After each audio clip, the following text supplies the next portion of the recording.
To prepare a marinade, the first step is to combine the acid and the oil. Generally, a ratio of 1 part acid to 2 or 3 parts oil works well. Ultimately, the ratio used will depend on the strength of the acid itself and how much acidic flavor you want to impart into the food.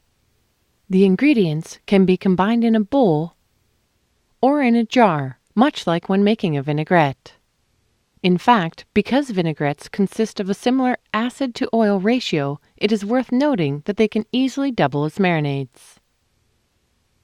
Note, if using wine as the acid, red wine is usually paired with red meats, and white wine is usually paired with white meats.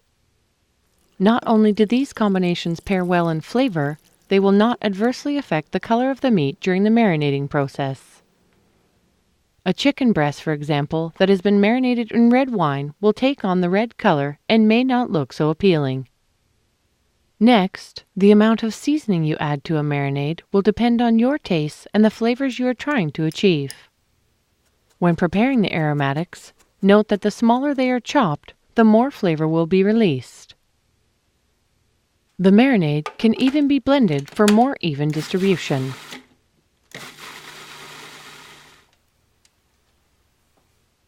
Also, depending on how much is used, the amount of herbs and/or spices can impart either mild or strong flavors.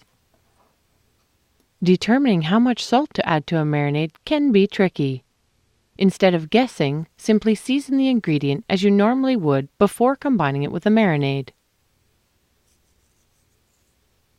Just keep in mind that ingredients such as fish sauce and soy sauce are naturally salty, so marinades that contain these ingredients will generally not require any additional salt. When first learning to build your own marinade, it is often best to start with a simple lemon oil combination with a chopped up herb or added spice.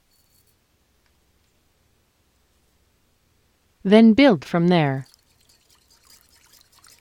It is also a good idea to taste the marinade to make sure it tastes good, as the food will ultimately absorb these flavors. Now, how much marinade do you make? Generally, enough should be prepared to thoroughly coat the ingredient you are marinating. About ½ cup per pound of meat is sufficient. The food does not always need to be fully submerged. Unless you are cooking the ingredient in the marinade, you need just enough marinade to coat the ingredients so they stay moist and soak up the flavor. Also, set some of the marinade aside prior to marinating if you plan to baste the food or serve it with the food after cooking, to prevent it from becoming contaminated from the raw food. Note, just as a brine can be brought to a simmer to infuse the aromatics into the liquid, some marinades can be cooked prior to marinating to bring out the flavors of the added seasonings, or to create a thicker consistency and more concentrated marinade. Keep in mind that both brines and marinades must always be properly cooled prior to using to ensure food safety. To do this, you can cool and refrigerate it, or to speed up the process, you can chill it over an ice bath.